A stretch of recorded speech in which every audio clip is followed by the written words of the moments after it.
Now, that was horrible. But at least I'm out of the main part of the hive, and those Arbites would never think that pipe would take me out here. Hello! Welcome back to the Wolf's Corner. Now, hopefully we continue the tale of the Badab War. At least out here where it's a little bit safer, barring the crazy gangs that hang out in the ash wastes. Sorry. Last time I left you, we learned about the arrival of the Kakaradons to the conflict, and their truly horrific brutality against the traitors. Now I will continue to regale you with the tales of the Badab War. And what better place to start than the Coursera massacre? This is considered by some as a lost tale of the Badab War, whose true facts will never be known. The event was discovered by an Imperial Navy patrol in 910. The wreckage of a smuggler's base was discovered in the dust wastes of the forlorn world of Coursera II. Within the base, the troops discovered a nightmare scene of carnage and destruction that they'd rarely witnessed. A bloody battle had been fought between two sub-company-sized forces of Space Marines from the Executioners and the Kakaradons. As I have made clear in past transmissions, both of these Astartes were infamous for their savagery and unyielding stances towards their foes. In this base, they had fought each other to mutual annihilation. The base around them was ripped apart, its former inhabitants now moldered into dust. Many of the bodies of both sides showed signs of having fought on despite suffering horrendous wounds, severed limbs, and massive trauma that should have felled even an Astartes. And several were found locked in deathly, gore-splattered embraces, striking at their foes with their last ebbing strength. We do not know which chapter's last warriors survived to the end to claim a bitter victory. Neither chapter has acknowledged any survivors of the massacre living to tell of what happened at Coursera II, much in a similar manner as other conflicts between Astartes who never backed down from a fight. In mid-910, there was an increase in Corsair activity along the eastern Maelstrom zone. Among those in the Loyalist High Command, this was believed to have been caused by at least one Astral Claw task force that had somehow slipped out of the Badab sector itself and was now operating from the edges of the Maelstrom. Imperial Navy escort search and destroy squadrons were dispatched to the area to quell these attacks so that the secessionists would not be able to exploit the opportunity to start a new battlefront on the Loyalist flank. Upon the frontier world of Rook, they found their evidence. This was one of the few worlds within the Maelstrom that could be relied upon to willingly aid Imperial agents, as their population was made up of oblationist zealots. They informed the Loyalist command that there had indeed been an increase in slave raids of nearby systems of human Corsair ships, led by an Astral Claw strike cruiser identified as the Hyrcania. The pattern of attacks by these Corsair ships were tracked by the echo left in the warp to the Lampton system and its twin feral worlds of Pyrius and Scarfil. Having divined that a strong enemy force was massing at this location, the Imperial Navy squadron was forced to withdraw in order to refit and resupply, returning to seek reinforcements. Elsewhere in the northern Maelstrom zone, the Kakaradons were busy carrying out the final stages of the Tranquility campaign, while in the southern zone, the Minotaurs and Sons of Medusas, backed by Imperial Guard penal regiments, no doubt some of those from the secessionist worlds already conquered by the Imperium, were assaulting Isan on the edge of the Badab sector itself, where the Tyrant's Legion was putting up a tenacious defense. Cullen marshaled his own Red Scorpions and the newly reinforced Exorcists at Sagan in preparation for an assault on the strategic warp terminus of Pyrius. This was a vital target and considered by many to be the gateway to the Badab sector. Overall, the Loyalist forces had suffered considerable losses since the start of the war, and the contingent of many of the Space Marine chapters which had previously fought for the Loyalist cause had now departed. Some, such as the Howling Griffins and Marines Errant, had withdrawn owing to the casualties they had suffered, while others, such as the Nova Marines and most recently the Fire Angels, had departed for reasons of their own. In short, the Loyalist forces were stretched thin despite the fresher Space Marine companies that had recently arrived, and Cullen could not afford to be drawn into fighting on an increasing number of fronts. If he did, his forces would be bled dry slowly by attrition, as no doubt was the Tyrant's plan. Taking counsel with his fellow Space Marine commanders, it was the leader of the Salamander's contingent the old and famed warrior Pelas Mirsan, who offered a solution to the events on Lampton. Offering to lead his own forces in a lightning strike against the world, the Salamanders would rely on the element of surprise, the arcane skills of Ona Nostroma to position their attack, and the power of their potent battle barge, Pyre of Glory, dealing a crippling blow to the enemy. Chaplain Ivanis Enkomi, representing the aloof and secretive Minotaurs in the War Council, offered to take his personal guard and such forces he could muster to aid the Salamanders in this mission. So approved, the strike force, named the Gift of Fire, a fitting name given the Salamanders' love of such a tool, was further augmented by a pair of Imperial Navy light cruisers and a frigate squadron. This force was dispatched immediately on the long voyage to the Lampton system. When the Loyalists entered the erratic binary star system of Lampton, their fears were soon realized. Above the feral world of Pyrius, a ragged armada of star vessels, scows, and wrecks had been assembled from scavenged hulks and pirated freighters, while auspex scans and auger probes revealed that on the planet below, vast camps and training grounds had been raised up. Here on Pyrius, a new army was being forged from brutal and tainted tribal warriors enslaved to the tyrant's cause, a disposable weapon to kill and be killed at Huron's will. Mirsan deduced that the bulk of the enemy warships were away on some mission of plunder.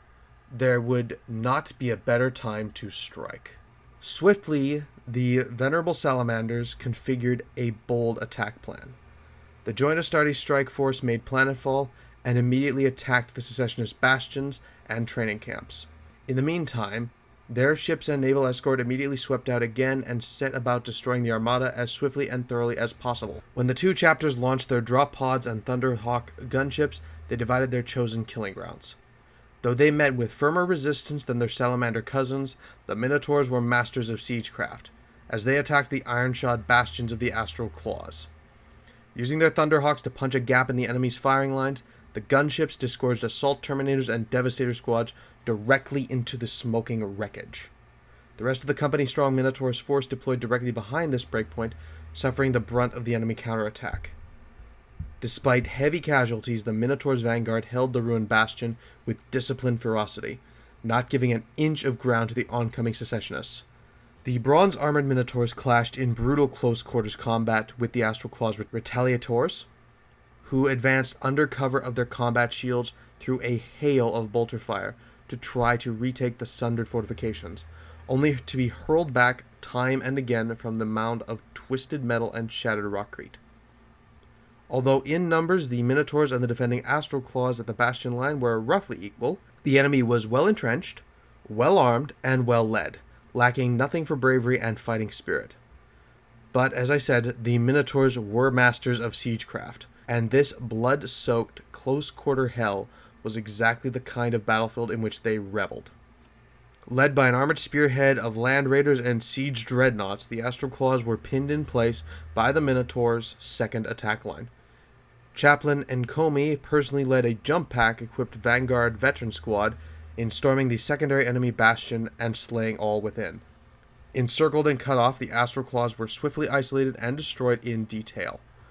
Though their progress was slow and bloody, the secessionists could not stem the Loyalist advance. The Astral Claws made them pay a heavy price for every fortification the Minotaurs took, but inevitably, the bastions fell one by one, and victory was claimed by the Minotaurs. Meanwhile, the bulk of the Salamanders' force descended on the heart of the city-sized training camps.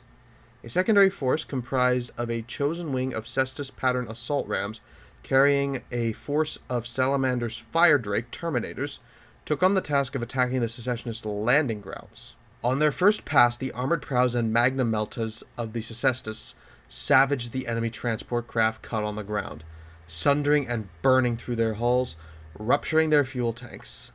The fire drakes assaulting from their craft into the billowing black palls of smoke turned confusion and destruction into a massacre, their storm bolters and cyclone missile launchers sweeping the panicked foe away before any resistance could be organized.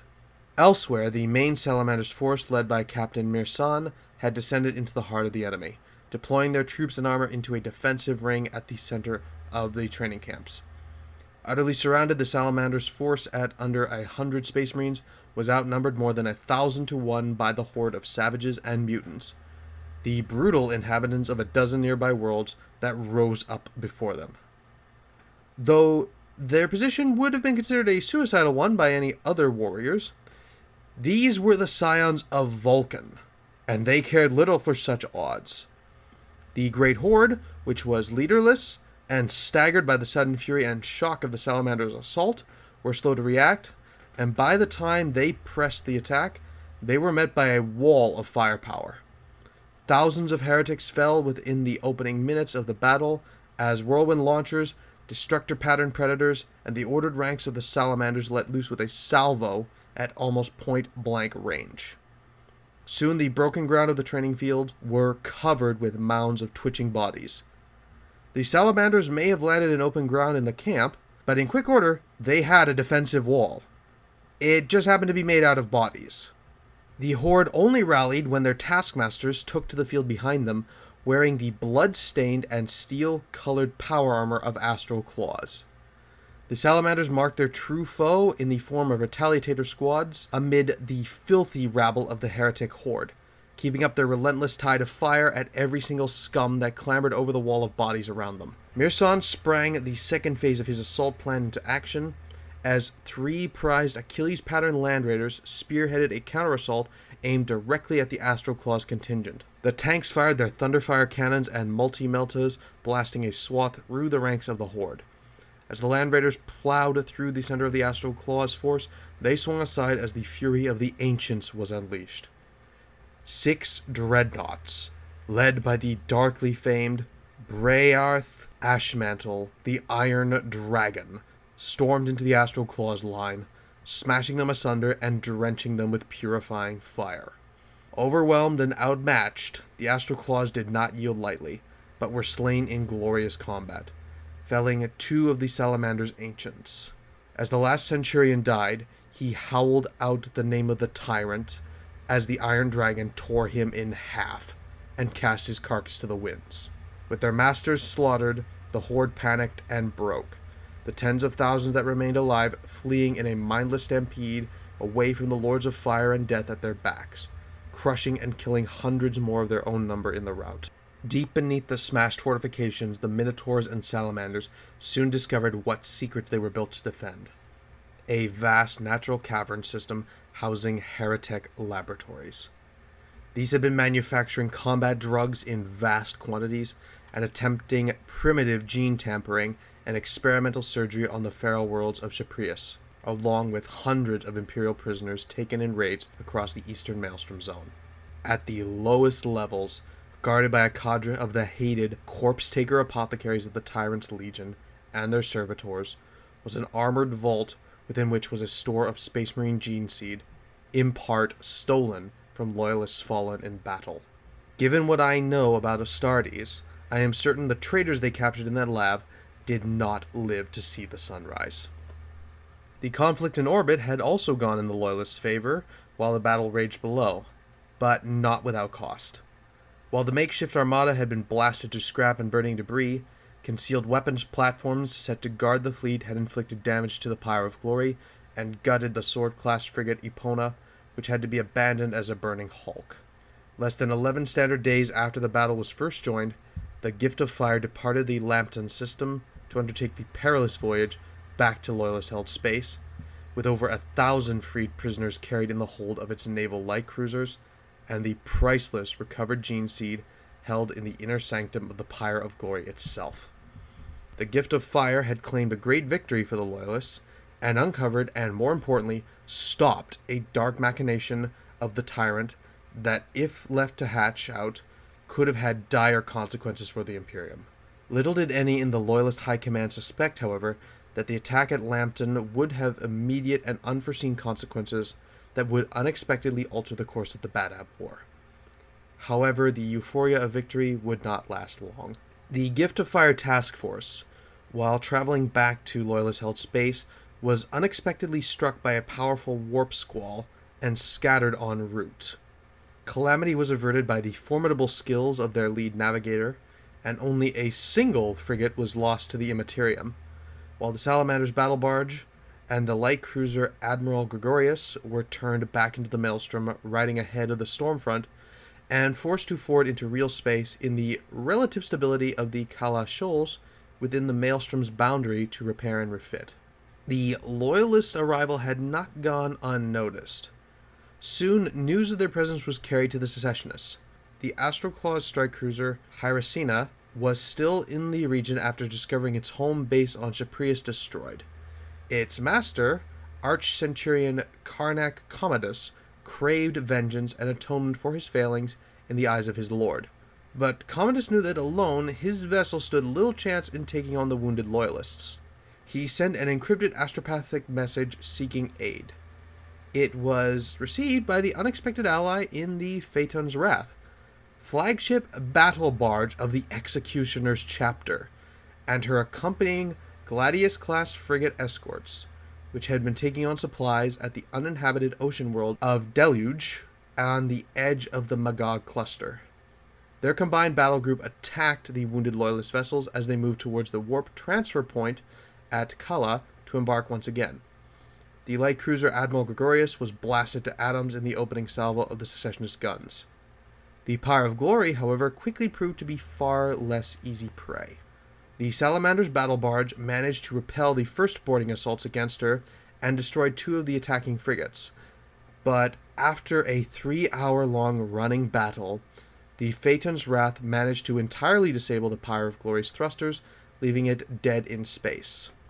High Mortiurge, the Executioner's version of High Chaplain, Thulsa Kane vox-signaled the Salamander's vessel and offered them the chance for honorable surrender, promising safe passage for them from the war zone under oath to not take up arms again in the conflict. Captain Mirsan conceded to this demand, despite the misgivings of some of those under his command, knowing that to do so would risk his force being destroyed without being able to strike back at their foe. Having himself fought alongside the Executioner's chapter centuries before as a scout, he trusted their word. Both the Phaeton's Wrath and the Hyrcania drew alongside the battered Pyre of Glory and docked, Thulsa Kane personally leading the Executioner's boarding party and accepting Mirsan's sword in surrender as the Salamanders stood down their arms. It was elsewhere within the great ship the unthinkable occurred. Thanks to the conditions of the surrender, Arch-Centurion Commodus led his own boarding party to seize the Pyre of Glory's armories nearly unopposed. Heedless of the consequences, Commodus sought to breach the sanctum vaults and seize not only the recovered gene seed from the caverns of Pyrius, but also the Salamander's own recovered stock from the fatalities suffered during the conflict. When the Salamander's apothecaries resisted, Commodus cut them down. He then unleashed his unfettered wrath upon the Salamanders, ordering the massacre of their prisoners. He then ordered his corpse takers to strip them of their gene seed, whether alive or dead. A pitched battle quickly broke out across the decks. As reports reached the bridge of what was happening, Thulsa Kane was furious. Seeing this reaction, Mirsan wisely divined that the Executioners may not have possessed full knowledge of the heresy and blasphemy committed by the Astral Claws, perhaps having been deliberately deceived by the tyrant. Controlling his own outrage, Mirsan poured deliberate scorn on the Executioner's leader, both for this breach of his word and the dishonor of standing by and allowing the tyrant's sins to go unchallenged. With the reports of his Executioner's own eyes giving the gravity of truth to Mirsan's claims, Kane's wrath was terrible to behold. He declared that the blood oath binding his chapter to Huron's cause had been violated, and the dark stain of infamy the Astral Claws had brought upon them could only be washed clean by a river of blood.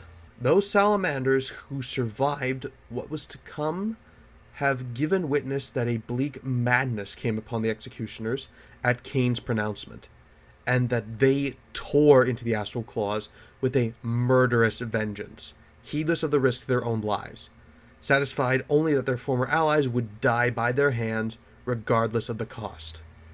Captain Mirsan rallied his surviving salamanders and mounted a defense of the battle barge's inner sanctum, unleashing the power of the mighty ancients, led by Brearth Ashmantle again upon the apostate Astral Claws. First, the corridors and the vaults of the Pyre of Glory, and then the Astral Claw's Hyrcania ran red with blood. This dreadful battle became known in the legends of war as the Red Hour, as every single Astral Claw, chapter serf, and servitor present was relentlessly hunted down and slaughtered. The Hyrcania was left a carnal house of decapitated bodies, as the executioners took more than 200 heads from their former allies. Thulsa Kane came alone before Mirsan and knelt in the light of the burning sanctum braziers. Offering him no words, he presented a single gory object which rolled at Mirsan's feet. The head of the Arch-Centurion Commodus. Without further comment, the executioners withdrew, leaving the stricken Salamander's battle barge and the empty Astral Claw strike cruiser docked alongside. The executioner's maddened desire for vengeance had not been satiated, and soon its message reached every corner of the Maelstrom Zone. From this point onwards, the executioner's chapter became a rogue element in the conflict, not only seeking out and descending with suicidal fury on the Astral Claws and their agents wherever they could be found, but also refusing to surrender to loyalist forces when encountered. The most notorious incident of this kind occurred when the executioners destroyed the Sons of Medusa strike cruiser, Warspite, in the Grief system in 9/11. But there were other incidents as well. Beyond these lamentable incidents, the executioners' chapter's attacks on wider Imperial shipping ceased almost immediately. These unusual developments were only explained some standard months later, when the badly wrecked Pyre of Glory finally limped into port at the Loyalist battle station at Sungard, with their strange and bloody tale to tell. For the tyrant's cause, there could not have been a more bitter blow than that struck by these allies turned enemies. Not only had the severing of the executioners from the secessionist cause robbed Huron's forces of much of its remaining strength in warships and raiding craft, but as foes, the executioners were both implacable and had the advantage of detailed knowledge of many of the secessionists' hidden bases and deployments, which they put to immediate use in destroying them.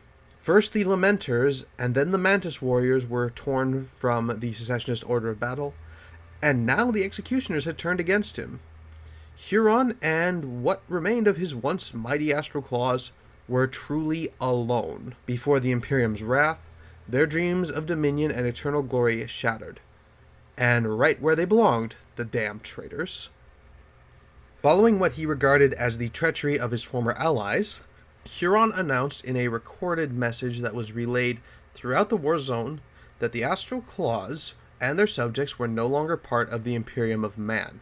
Up until this point, although the Badab secessionists had been declared heretics by the Imperium, within the worlds they had controlled, the pattern of established life had gone on much as it had for many centuries, and the worship of the god emperor had been maintained. Those prelates that had overtly disagreed with the secession had been removed and replaced with those more agreeable to the tyrant's cause. And millions still followed their faith unimpeded, while the sector's native defenders believed naturally enough that they fought and died in a battle against heresy, rather than in its name. The truth was no longer concealed from the pitiable masses of the Badab sector. Within Huron's remaining domains, all signs and symbols of imperial authority, culture, and creed were cast down in a firestorm of iconoclasm, and the mass executions on Badab Primaris of clerics and functionaries, most of whom had remained largely ignorant of the true cause and nature of the conflict, were said to last for weeks without pause. Reports from inquisitorial agents that had infiltrated the Badab sector reported at this time that conditions on its principal worlds grew even harsher, famine and want were commonplace, and despair's shadow fell over everything. As for the Astral Claws themselves, although the practice was by no means universal, many of the brothers began to deface any semblance of imperial heraldry and insignia from their armor and war gear, scouring it to bare metal or dabbing it in reds and crimsons in representation of their blood oath of vengeance, until only the symbols of the tyrant remained. Whereas before, the population of the Badab sector had been controlled with inflexible and savage discipline, but were still viewed as a war resource to be maintained and managed, now the Astral Claw's wrath grew even more arbitrary and brutal as their increasing paranoia and murderous rages to which Huron was becoming prone took their toll on those unfortunates caught within the tyrant's domains. On Badab Primaris, for non-Astartes to dare to look directly upon the face of one of the Astral Claws was now punishable by blinding, and after an assassin tried to take the life of Huron within his own command chamber, the assailant being slain by the tyrant himself, non-Space Marines were banned entirely from the precincts of the Palace of Thorns on pain of death, and thousands of civilians were killed in groundless reprisals by the Astral Claw's retaliators. By this point, the Astral Claws had succumbed to a siege mentality. They expected death as inevitable, but were spurred on by a bleak desire for vengeance against those they believed had wronged them, spite and rage consuming what little remained of their honor. You know, the more I read these records, the more I start to wonder the source of the Astral Claw's gene seed. I'm certain many of you have your suspicions. I believe they were created with gene seed that is less than usual. After all, their leader was filled with personal arrogance to the point that he believed he was in the right to do whatever he wanted and leave the God Emperor's Imperium. And now they were no longer controlled, they turned into cruel and unrepentant murderers. That reminds me of some different Astartes whose names I saw in the archives I got these from. But that is a question better left to the philosophers, I suppose. What is a better question is, what were the Imperials doing at this time before the inevitable invasion of the Badab system? Finally deciding that he had waited long enough, Cullen gathered his forces and put his plans for the invasion and conquest of the Pyrius system on the edge of the Badab sector into action. The Pyrius system had been identified as the key to the subsequent attack on the central Badab sector, due in no small part to the relatively stable warp route between the two regions. And before you ask, why didn't Cullen simply charge forward straight into the Badab system itself? Well, the answer is rather simple. Even Space Marines are not foolish enough to race into the waiting guns of the enemy, facing them from every direction.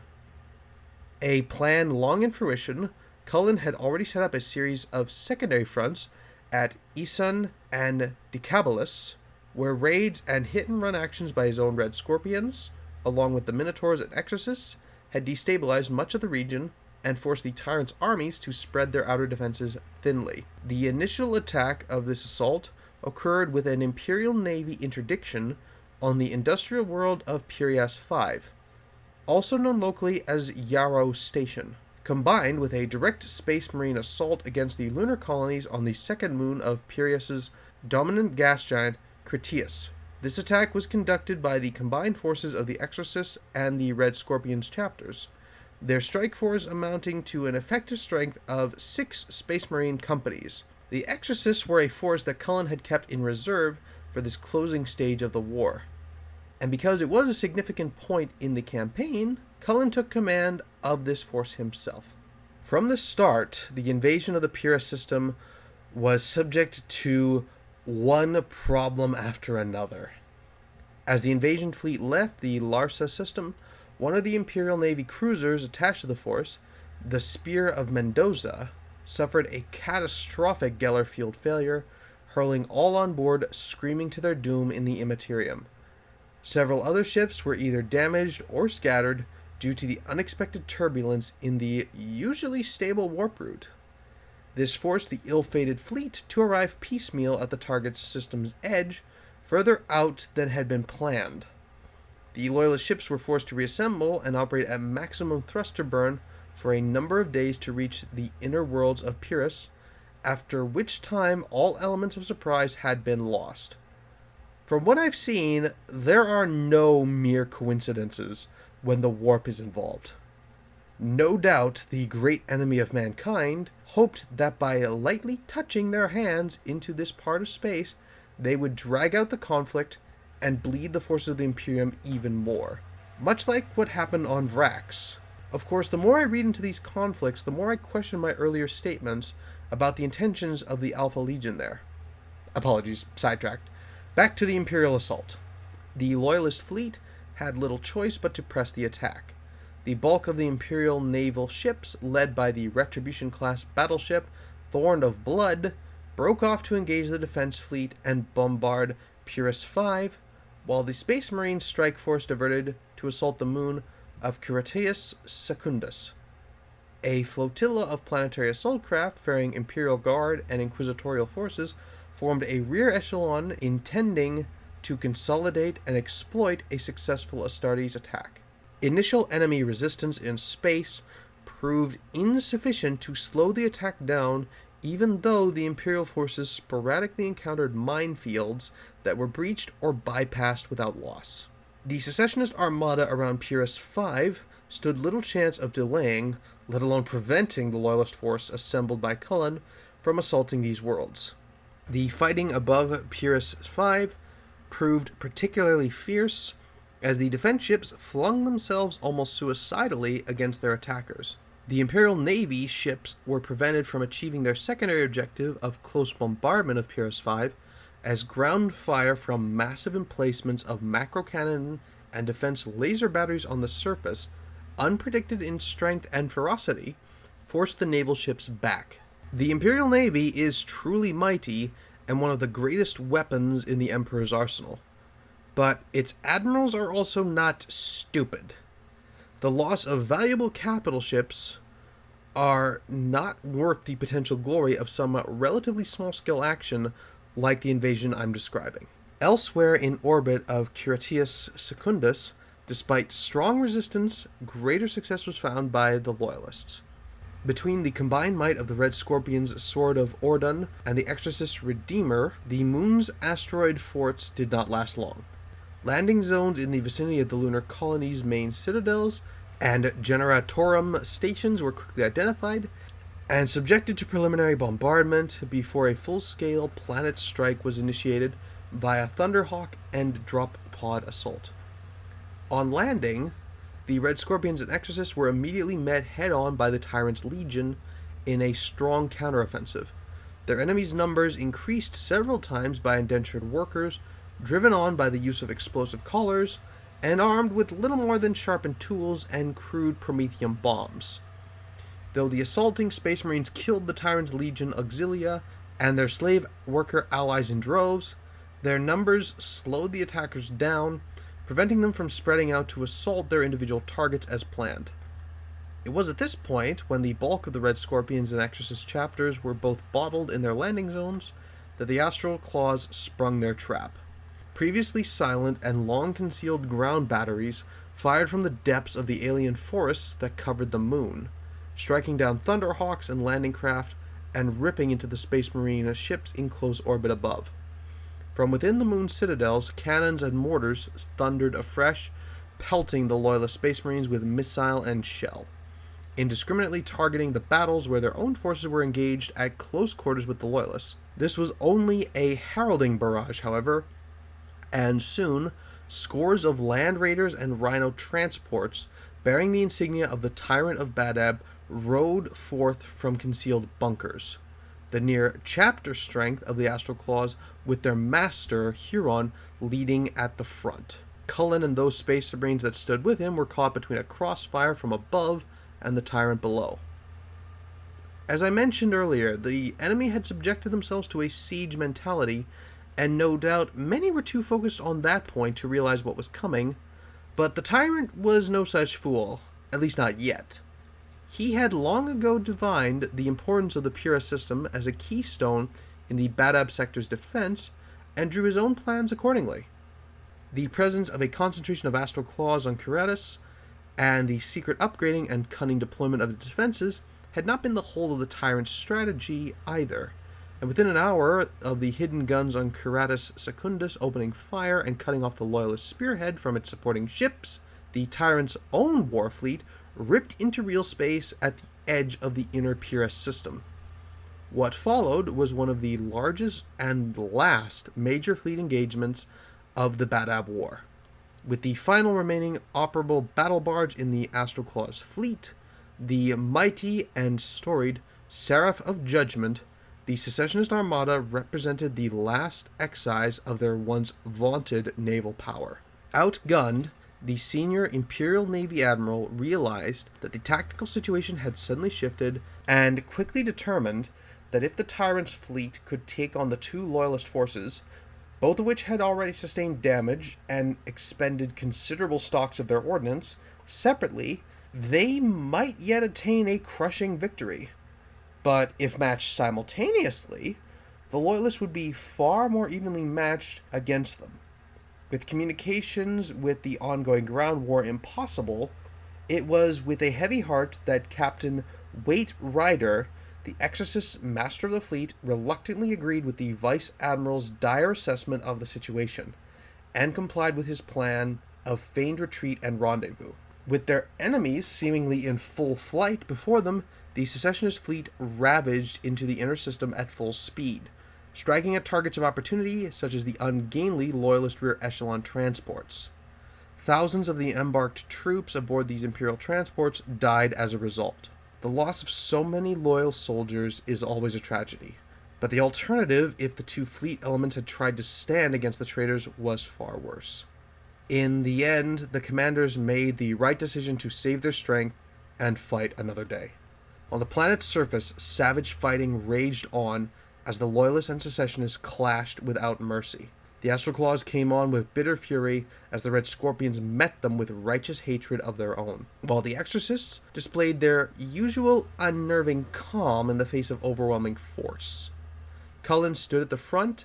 At his side was Severin Loth, chief librarian of their chapter.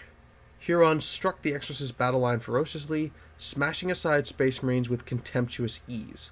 The tyrant's blood-splattered personal guard poured into the breach behind him, forming a murderous wedge as the tyrant strove to reach his true and chosen enemy, Carib Cullen. Captain Silas Alberek, commander of the Exorcist forces, led a counter-assault with his chapter's elite Enochian guard to confront the tyrant head-on, in an attempt to blunt his attack, and prevent the momentum of the battle from shifting at a critical juncture. Instead of being matched with the tyrant, Silas found himself in a duel with Ancient Claytor, one of the most feared and infamous of the Astral Claw's dreadnoughts. The Exorcist captain suffered terrible wounds which crushed and crippled his Terminator armor before he was able to disable the dreadnought's motive systems with his master-crafted relic mace, the Hellslayer, felling the great metal beast. As the battle continued to rage, the two chapter masters at last found each other. Cullen and Huron matched their skills in personal combat. The tyrant charged the Red Scorpion's chapter master in a fury, bellowing his rage and dishonoring the Emperor bitterly, while Cullen fought in grim silence, concentrating on countering the frenzied blows of the tyrant's relic lightning claw, known as the Ghost Razors, with the ancient heirloom of his chapter, the Blade of the Scorpion. Soon, Cullen was covered in dozens of bleeding wounds. It was at this point, when the two warriors parted from the exchange of blows, that Cullen finally spoke, taunting the tyrant with accusations of his own. Further maddened by these insults, the tyrant of Badab howled in rage, charging at the Red Scorpion again. But Cullen expected the frenzied attack, and deftly turned aside, allowing the tyrant's momentum to take him past. In a blow that would have normally felled even the mightiest of Space Marines, Cullen lashed out with the blade of the Scorpion and slashed deeply into the tyrant's side, parting his foe's armor in a welter of blood. But the tyrant shrugged off his opponent's attack and wheeled around, his claws arcing down and the ghostly blades punching through Carib Cullen's breastplate. Only through monumental effort was Cullen able to fight on through his agony, hurling himself backwards onto the ground before Huron could close his fingers and rip out his hearts. The Red Scorpion then slid down a slope of rubble and armored bodies before the looming tyrant's bitter laugh echoed above him. Cullen staggered to his feet, direly wounded, as the battle continued to rage around them.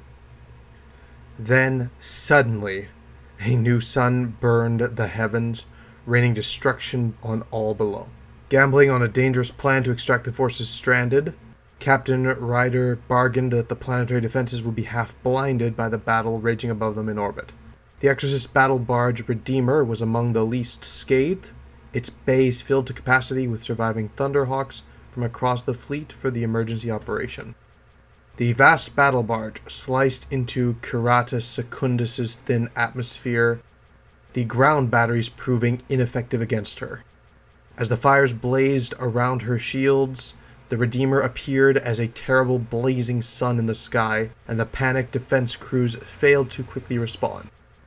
Librarian Taloth of the Exorcist was able to lock in on the bright soul of Severin Loth and the familiar spark of his wounded master Alberek, and so the Redeemer made for its intended target.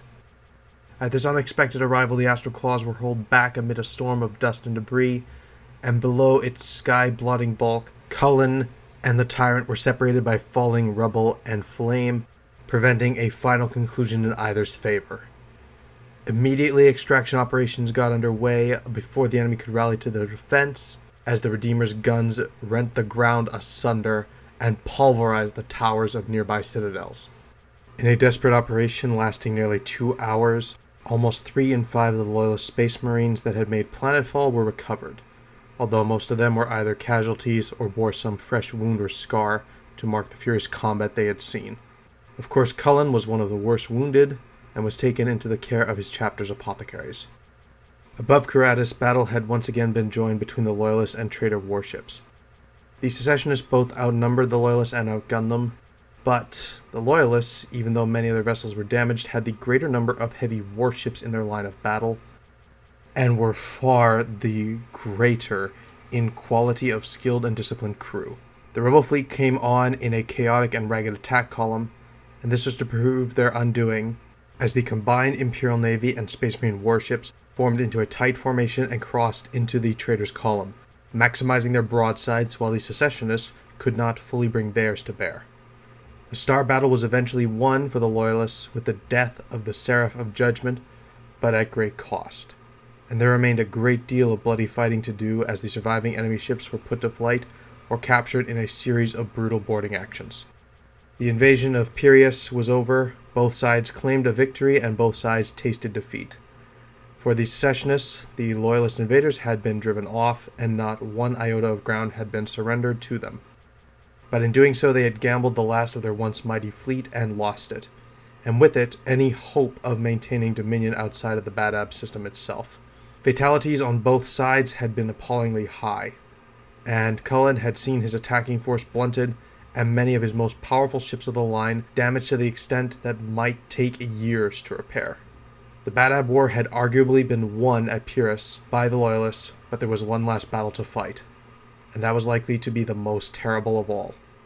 The final siege of Badab. In effect, the Tyrant won the battle, but in doing so, he lost the war. Now, my dear listeners, I would continue the tale of the Badab War. Unfortunately, I see there is a storm coming towards me, and this little shelter that I am in is not going to do anything to stop it, and I must find something a little more sturdy in order to continue the tale. Thank you all for your patience, and know that I am still very much alive. Though the Arbites who are chasing me, and the Inquisitor, whose voice is extremely annoying, seem to be determined to put an end to that statement. Now, this is the Imperial Loyalist Wolf, and I hope you all have a good day, and wish me luck in what is coming.